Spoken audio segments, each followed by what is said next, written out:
Hi and hello there, collective, no? So ngayon, I think someone here, there's an energy right here trying to connect with you guys. It looks like meron siya ditong messages and we're gonna channel it for you. So, dahil ito ay very taas, no? High vibrational yung ating nafe-feel na frequency, no? Kailangan nating mag-take ng advantage dito, no? So, kayo na lamang humusga kung sino ito, no? But we're getting messages right here very clear coming from this individual right here who wants to tell you something, no? It's a pure message right here. Let me get into this reading. Thank you so much, Archangel Michael, Angel Guides. Just take only what resonates, guys.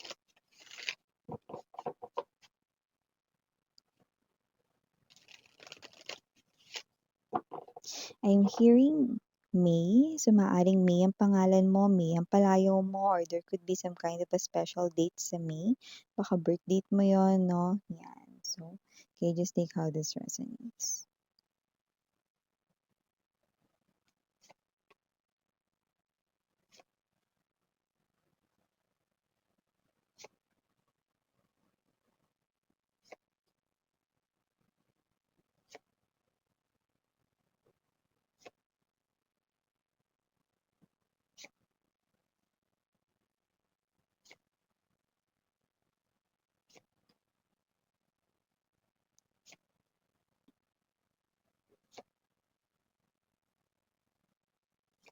I'm seeing letter M. Might be meron kayo niyan sa name nyo or name niya. I'm also seeing letter O.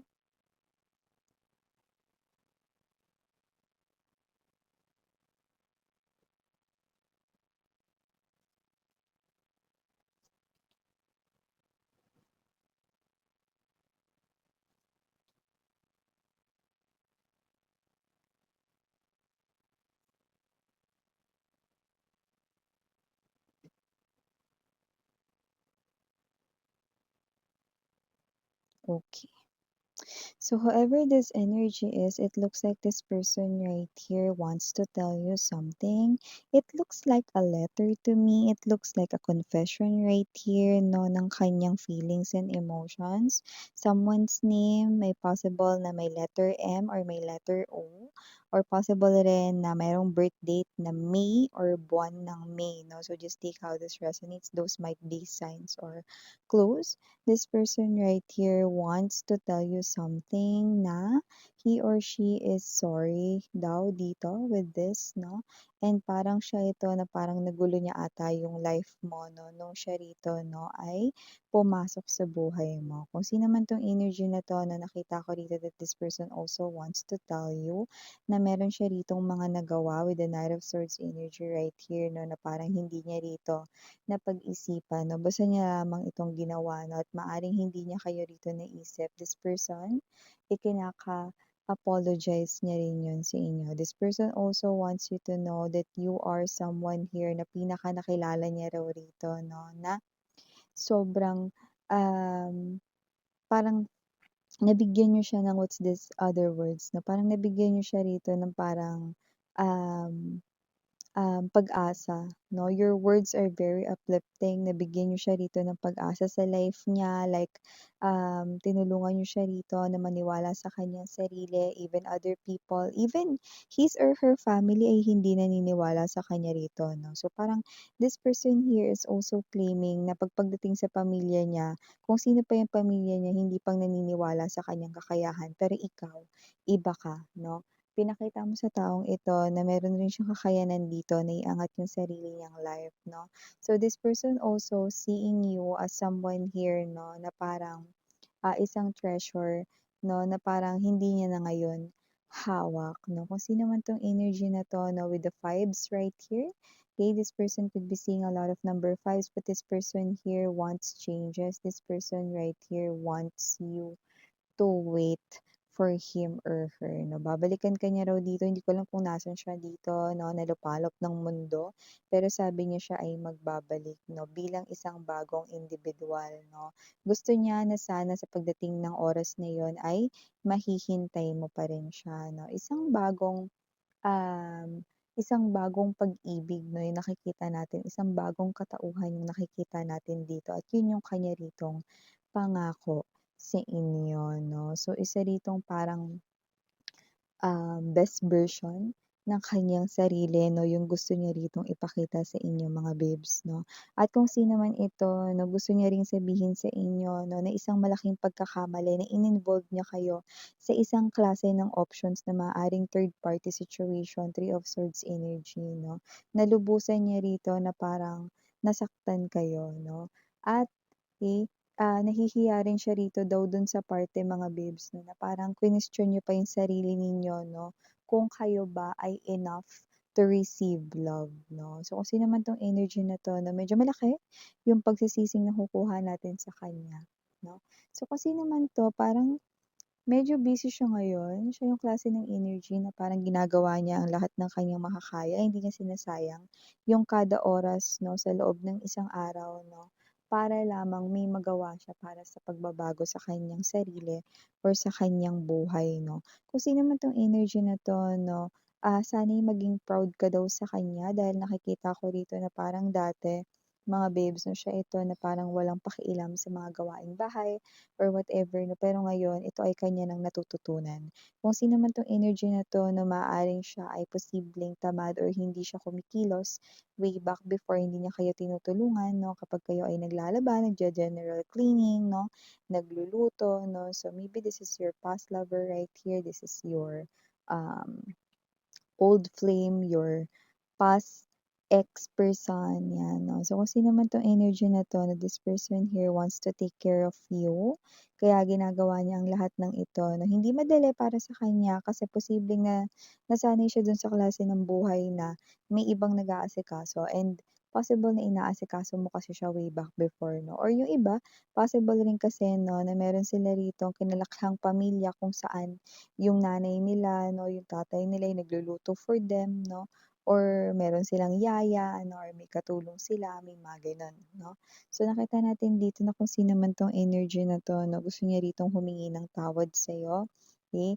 Dahil dito with the Nine of Pentacles energy strength card right here, hindi siya naging, mature at responsable when it comes to finances. Inuna niya yung pansarili niya rito 'no, na mga kagustuhan, bisyo 'no, at puwedeng materialistic din siya 'no, kasi nakita ko dito shopping carts or shopping bags 'no. So, kung sino man 'tong energy na ito, nakikita ko dito that this person here is someone 'no, na posibleng nagigising na ngayon. So, kung sino man siya, nakikita ko rito 'no, that with the Three of Cups energy, this person here wants na bumalik 'no, magkaroon ng rekindle ng inyong samahan 'no. Yung iba may anak kayo nito with the baby right here 'no. Yung iba naman wala kayong anak but this person here wants na maging family kayo ulit 'no. Kayong dalawa, it is already a home na daw para sa kanya. Page of Cups is an indication right here 'no, mga babes, na willing siya ritong makinig sa inyo.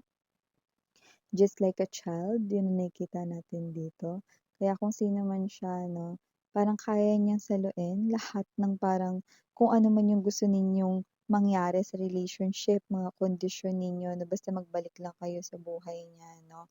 So, parang alam mo yung it looks like na bago ko ituloy yung iba pa niyang gustong sabihin dito, parang siya ito na nakikiusap sa'tin dito na kung sakali man 'no, na maririnig ang kanyang damdamin, ito yung nilalaman nun at ito yung nilalaman ng kanyang energy. Kaya kung sino man 'tong energy na 'to, nakita ko rito na parang may energy siya rito mga babes na parang nagbuhay binata siya kung kayo ay mag-asawa na way back before 'no, or nagbuhay single siya 'no, kahit na in relationship kayo way back before 'no. So those things, those childish things, those immature things 'no, is parang yun yung, nakita ko rito na binago niya sa sarili niya. Yun yung nakita ko rito mga babes 'no, na parang, ginagawa niya rito ng aksyon 'no, para mas maging mag-matured siya, para mas maging, karapat-dapat siya for you 'no. With the Knight of Pentacles energy and the Hierophant, nakita ko rito 'no, na eto siya, nagkakaroon rito ng pangarap sa inyong dalawa, Knight of Pentacles energy, Hierophant energy, at pinapangako niya rin sa inyo 'no, na kung ano man yung mga naging unang problema ninyo sa inyo ritong relationship ay hindi na muling makasisira at hindi na muling mangyayari sa inyong koneksyon 'no. Kaya kung sino man siya na wala rin siyang kamalay-malay na naitawid niya 'no, sa pamamagitan 'no ng ating channel ang kanya ritong mga nais na sabihin sa inyo dahil masyado siya ritong kapit sa inyong energies 'no. It looks like, alam mo yung parang I'm looking 'no, sa isang type of letter 'no, involving confessions and feelings 'no, ng person na 'to for you guys 'no. At itong mga saloobin na 'to, itong mga nilalaman ng damdamin na 'to, itong mga binabanggit ko na 'to 'no, ay nakikita natin very clear, very vivid sa kanya ritong energies. This person here is very clear na siya rito ay magbabalik kaya sana siya ay iyong mahintay dito. Isang klase ng panibagong individual 'no, ang nakikita kong ihaharap niya sa inyo. The Hierophant energy is an energy right here of someone who wants to take care of you all your life 'no, and this is a new chapter right here for you guys. So kung sino man 'tong energy na 'to, nakita ko rito 'no, na ito yung klase ng energy 'no, na this time 'no, sa kanya ritong pagbabalik at sa inyo rito 'no, na pagbabalikan 'no, ay isang bagong siya na ang iyo ritong masasaksihan 'no. So kung bibigyan niyo siya rito ng pagkakataon 'no, which is yun nga yung pinakahihilingin niya dito sa inyo na nakikita ko rito na ito yung isang bagay rito na alam niyang hindi niya sasayangin dito. So nakita ko na kung sino man 'tong energy na 'to 'no, medyo, um nagkakaroon siya rito 'no, ng problema lang sa ngayon 'no. So, parang isa itong klase ng, pag-update sa inyo 'no, na kung siya man ay dealing sa isang third party right now with the Tower card energy, okay, malinaw yung intensyon na gusto niyang tapusin kung ano man ang kanyang koneksyon with the third party. Pero nagkakaroon rito ng challenge kasi yung third party is possible na merong habol or hawak sa kanya 'no. Pero wag daw kayong mag-alala kasi yan ay kanyang aayusin 'no. Five of Swords energy, hindi magbabago rito yung kanya rito 'no, na aksyon, okey, aayusin niya kung ano man yan 'no, na natitira ritong gusot 'no, with the third party 'no, kung may third party yung person mo, yan. So maliban diyan nakakita rin ako dito ng iba pang messages na gustong sabihin niya sa inyo mga babes 'no.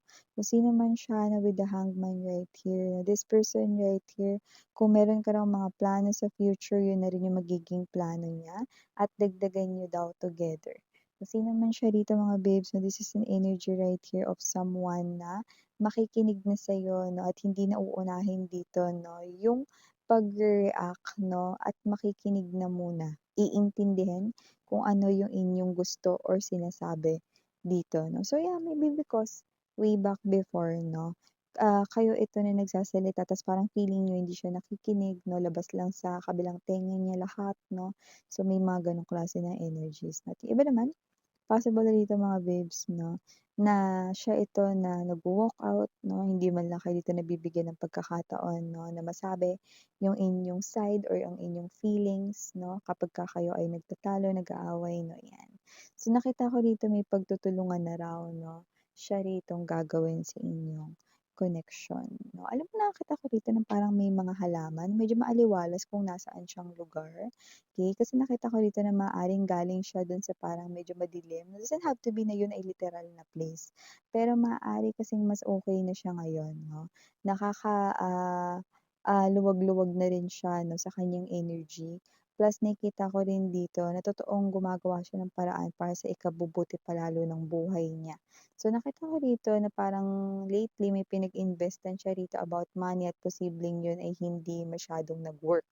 Okay, so possible na isa yun sa mga iniisip niya ngayon 'no. Pero nakikita ko that this person right here is nagiging, mature, natututo siya rito at nakikita ko na maayos niya rin 'yan 'no.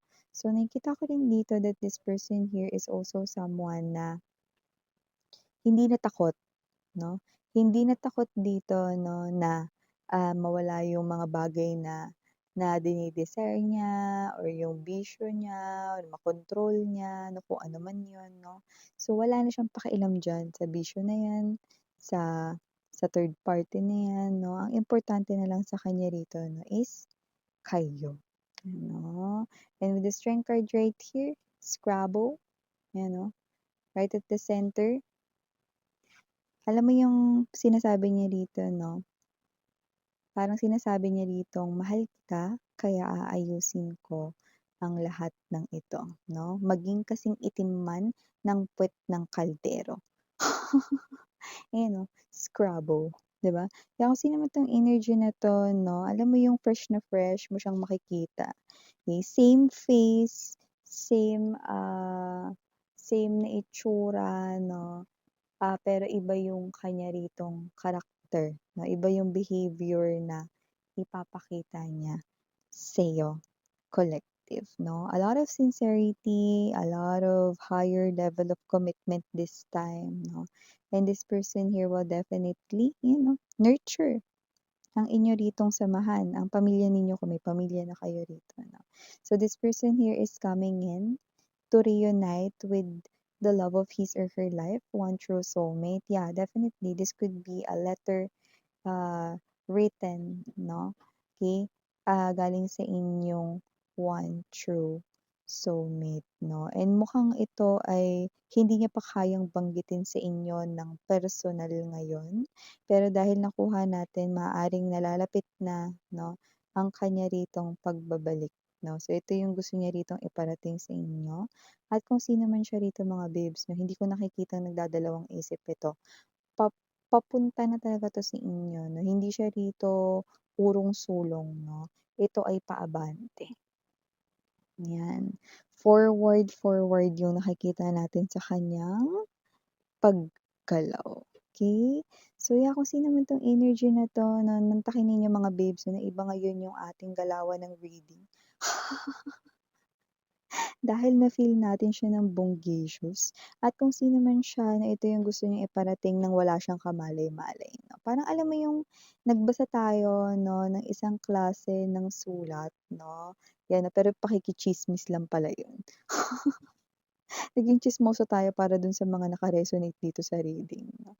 At yun nga na ito yung nilalaman 'no ng kaniyang damdamin. So yeah, para dun sa mga energies 'no na naramdaman ninyo na baka ito yung person ninyo, ito yung gusto niyang sabihin sa inyo. So thank you so much again, I'm Miriana, ni Sarang Love and Light. Annyeong.